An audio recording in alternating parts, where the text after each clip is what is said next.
بسم اللہ الرحمن الرحیم۔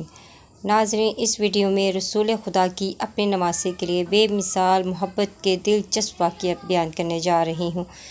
جناب ابراہیم علیہ السلام اور امام حسین علیہ السلام پر قربان ہونے کا ایک واقعہ کچھ یوں مشہور ہے۔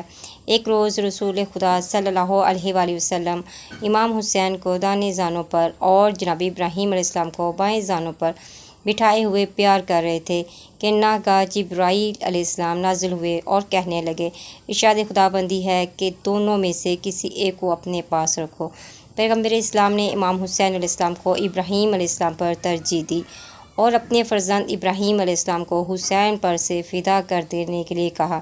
چنانچہ ابراہیم علیل ہو کر 3 یوم میں انتقال کر گئے۔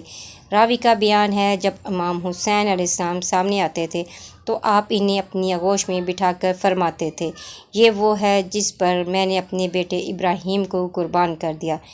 ایک واقعہ امام حسین اور امام حسن علیہ السلام کی باہم زور آزمائی کا۔ ایک مرتبہ امام حسن علیہ السلام اور امام حسین علیہ السلام کم سنی کے عالم میں رسول خدا صلی اللہ علیہ وآلہ وسلم کی نظروں کے سامنے آپس میں زور آزمائی کرنے اور کشتی کرنے لگے۔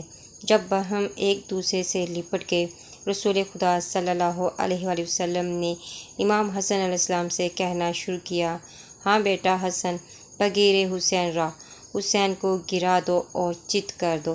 خاتون جنت فاطمہ الزہرا سلام اللہ نے آگے بڑھ کر عرض کی، بابا جان، آپ تو بڑے فرزند کی ہمت بڑھا رہے ہیں اور چھوٹے بیٹے کی ہمت افزائی نہیں کرتے۔ آپ نے فرمایا، اے بیٹی، یہ تو دیکھو جبرائیل کھڑے ہوئے کہہ رہے ہیں بغیر حسن راہ، اے حسین تم حسن کو گرا دو اور چت کر دو۔ ایک دن رسول خدا صلی اللہ علیہ وآلہ وسلم ایک راستے سے گزر رہے تھے کہ آپ نے دیکھا چند بچے کھیل رہے ہیں۔ آپ ان کے قریب گئے اور ان میں سے ایک بچے کو اٹھا کر اپنی آغوش میں لیا اور اس کی پیشانی کو بوسے دینے لگے۔ ایک صحابی نے پوچھا، حضور، اس بچے میں کیا خصوصیت ہے کہ آپ اس کو اس قدر پیار کر رہے ہیں؟ آپ نے ارشاد فرمایا، میں نے اسے اس حال میں دیکھا ہے کہ یہ میرے بچے حسین کے قدموں کی خاک اٹھا کر اپنی آنکھوں میں لگاتا ہے۔ بعض حضرات کا بیان ہے کہ وہ بچہ جس سے حضور پاک صلی اللہ علیہ وسلم نے پیار کیا تھا، اس کا نام حبیب ابن مظاہر تھا۔ نانا اور نواسے کی محبت کا ایک اور خوبصورت واقعہ اس طرح بیان کیا جاتا ہے۔ ابو ہریرہ راوی حدیث بیان کرتے ہیں کہ میں نے اپنی آنکھوں سے یہ دیکھا کہ رسول اکرم صلی اللہ علیہ وسلم لیٹے ہوئے ہیں اور امام حسین ان کے سینے مبارک پر ہیں۔ ان کے دونوں ہاتھوں کو پکڑے ہوئے فرماتے ہیں، اے حسین، تو میرے سینے پر کود جا۔ چنانچہ امام حسین آپ کے سینے مبارک پر کودنے لگے۔ اس کے بعد حضور اکرم صلی اللہ علیہ وسلم نے امام حسین علیہ السلام کا منہ چوم کر خدا کی بارگاہ میں عرض کی کہ اے میرے پالنے والے، میں اسے بے حد چاہتا ہوں، تو بھی اسے محبوب رکھ۔ ایک دفعہ رسول اکرم صلی اللہ علیہ وسلم کے شہزادے امام حسین علیہ السلام اور امام حسن علیہ السلام نے ایک تحریر لکھی اور دونوں آپس میں مقابلہ کرنے لگے کہ کس کا خط اچھا ہے۔ جب باہمی فیصلہ نہ ہو سکا تو جناب فاطمہ الزہرا کی خدمت میں حاضر ہوئے۔ انہوں نے فرمایا، علی کے پاس جاؤ۔ مولا علی نے فرمایا، رسول خدا سے فیصلہ کرواؤ۔ رسول خدا نے فرمایا، اے نور نظر، اس کا فیصلہ تو میری لخت جگر فاطمہ ہی کرے گی، اس کے پاس جاؤ۔ بچے دوڑے ہوئے ماں کی خدمت میں حاضر ہوئے۔ ماں نے گلے سے لگا لیا اور کہا، اے میرے دل کی امیدوں، تم دونوں کا خط بہترین ہے، دونوں ہی بہت خوب لکھتے ہو۔ لیکن بچے نہ مانے اور یہی کہتے رہے، ماں گرامی، دونوں کو سامنے رکھ کر صحیح فیصلہ کیجیے۔ ماں نے کہا، اچھا بیٹا، لو، اپنا گلو بند توڑتی ہوں، اس کے دانے چنو، فیصلہ خدا کرے گا۔ 7 دانوں کا گلو بند ٹوٹا، زمین پر دانے بکھرے۔ بچوں نے ہاتھ بڑھایا اور 3 دانوں پر دونوں نے قبضہ کر لیا۔ ایک دانہ جو رہ گیا، اس کی طرف دونوں کے برابر ہاتھ بڑھے۔ خداوند عالم کا حکم ہوا، جبرائیل، دانے کے 2 ٹکڑے کر دو۔ ایک حسن مجتبیٰ نے لے لیا اور ایک حسین ابن علی نے اٹھا لیا۔ ماں نے بڑھ کر دونوں کے بوسے لیے اور کہا، کیوں بچوں، میں نہ کہتی تھی کہ تم دونوں کے خط اچھے ہیں اور ایک ہی دوسرے پر کوئی ترجیح نہیں ہے؟ پیغمبر اسلام کی یہ حدیث مسلمات اور متواتر ہے کہ الحسن والحسین سید الشباب اہل الجنت و ابوہما خیر منہا۔ حسن اور حسین جنان جنت کے سردار ہیں اور ان کے پدر بزرگوار ان دونوں سے بہتر ہیں۔ صحابی رسول صلی اللہ علیہ وآلہ وسلم جناب حذیفہ یمانی کا بیان ہے کہ ایک دن میں نے حضور اکرم صلی اللہ علیہ وسلم کو بے انتہا خوش دیکھ کر پوچھا، حضور افراط مسرت کی کیا وجہ ہے؟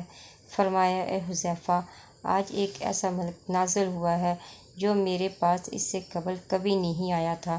اس نے مجھے میرے بچوں کی سرداری کی جنت پر مبارکباد دی اور کہا، فاطمہ جنت کی عورتوں کی سردار اور حسنین جنت کے مردوں کے سردار ہیں۔ امام حسین علیہ السلام عالم نماز میں پشت رسول پر یہ ایک خوبصورت واقعہ ہے۔ خدا نے جو شرف امام حسین علیہ السلام اور حسن علیہ السلام کو عطا فرمایا وہ اولاد رسول اور فرزندان علی میں آل محمد کے سوا کسی کو نصیب نہیں۔ ان حضرات کا ذکر عبادت اور ان کی محبت عبادت ہے۔ یہ حضرات اگر پشت رسول پر حالت نماز میں سوار ہو جائیں تو نماز میں کوئی خلل واقع نہیں ہوتا۔ اکثر ایسا ہوتا تھا کہ یہ دونوں شہزادے رسالت کی پشت پر عالم نماز میں سوار ہو جایا کرتے تھے، اور جب کوئی منع کرنا چاہتا تو آپ اشارے سے روک دیا کرتے تھے۔ کبھی ایسا ہوتا تھا کہ آپ اس وقت تک مشغول ذکر رہتے جب تک بچے آپ کی پشت سے خود نہ اتر جاتے۔ آپ فرمایا کرتے تھے، خدایا میں انہیں دوست رکھتا ہوں، تو بھی ان سے محبت کر۔ ایک اور حدیث ہے، آپ نے فرمایا، اے دنیا والو، اگر مجھے دوست رکھتے ہو تو میرے بچوں سے بھی محبت کرو۔ سرور کائنات نے امام حسین علیہ السلام کے بارے میں ارشاد فرمایا، اے دنیا والو، بس مختصر یہ سمجھ لو، حسین منی و انا من الحسین، حسین مجھ سے ہے اور میں حسین سے ہوں۔ خدایا اس سے دوست رکھ جو حسین کو دوست رکھے۔ ایک بہت دلچسپ واقعہ آپ سے بیان کرنے لگی ہوں۔ امام حسن علیہ السلام اور حسین علیہ السلام کا بچپنا ہے۔ عید آنے کو ہے، لیکن دونوں شہزادوں کے نئے کپڑے کا کوئی انتظام نہیں ہے۔ بچوں نے ماں کے گلے میں باہیں ڈالی اور بولے، مادر گرامی، اطفال مدینہ عید کے دن نئے کپڑے پہن کر نکلیں گے، ہمارے پاس بالکل نیا لباس نہیں ہے، ہم کس طرح عید منائیں گے؟ ماں نے کہا، بچوں گھبراؤ نہیں، تمہارے کپڑے درزی لائے گا۔ عید کی رات آئی، بچوں نے ماں سے پھر کپڑوں کا تقاضا کیا۔ ماں نے وہی جواب دے کر بچوں کو خاموش کر دیا۔ ابھی صبح نہیں ہونے پائی تھی، ایک شخص نے دق الباب کیا، دروازہ کھٹکھٹایا۔ جناب فضہ آپ کی کنیز دروازے پر آئیں۔ ایک شخص نے ایک بکچہ لباس دیا، جناب فضہ نے وہ سیدہ کی خدمت میں پیش کیا۔ اب جو کھولا تو اس میں دو چھوٹے چھوٹے عمامے، دو قبائیں، دو عبائیں، غرض کے تمام ضروری کپڑے موجود تھے۔ ماں کا دل باغ باغ ہو گیا، وہ سمجھ گئی یہ کپڑے جنت سے آئے ہیں، لیکن کچھ نہ کہا۔ جب صبح ہوئی بچوں کو جگایا اور کپڑے دیے۔ بچوں نے جب کپڑوں کے رنگ کی طرف توجہ کی تو مادر گرامی سے کہا، یہ تو سفید کپڑے ہیں، اطفال مدینہ رنگین کپڑے پہنے ہوں گے، اماں جان ہمیں رنگین کپڑے پہننے ہیں۔ رسالت مآب کو اطلاع ملی تو تشریف لائے، فرمایا، گھبراؤ نہیں، تمہارے کپڑے ابھی ابھی رنگین ہو جائیں گے۔ اتنے میں جبرائیل علیہ السلام آفتابہ لیے ہوئے آئے۔ انہوں نے پانی ڈالا، محمد مصطفیٰ صلی اللہ علیہ وآلہ وسلم کے ارادے سے کپڑے سبز اور سرخ ہو گئے۔ سبز جوڑا امام حسن مجتبیٰ نے پہنا اور سرخ جوڑا امام حسین نے زیب تن کیا۔ ماں نے گلے سے لگایا، باپ نے بوسے دیے۔ نانا نے ایک شانے پر امام حسن پاک اور دوسرے شانے پر امام حسین علیہ السلام کو بٹھایا اور زلفیں پکڑا کر فرمایا، رسالت کی باغ دوڑ اپنے ہاتھوں میں لو اور جدھر چاہے لے چلو۔ متعدد روایات میں ہے کہ آپ بچوں کو باہر گلیوں میں گھماتے اور لوگوں سے ان شہزادوں کی شان بیان فرماتے۔ ناظرین، یہ تو چند واقعات ہیں جو میں نے آپ سے بیان کیے۔ اللہ رسول کی جو فضیلت حضور پاک صلی اللہ علیہ وآلہ وسلم نے بیان فرمائی، اسے بیان کر پانا اس ناچیز کے بس کی بات نہیں۔ ناظرین، مزید اسلامی ویڈیوز کے لیے میرے چینل کو لائک اور سبسکرائب کریں۔ ملتے ہیں نیکسٹ ویڈیو میں، فی امان اللہ۔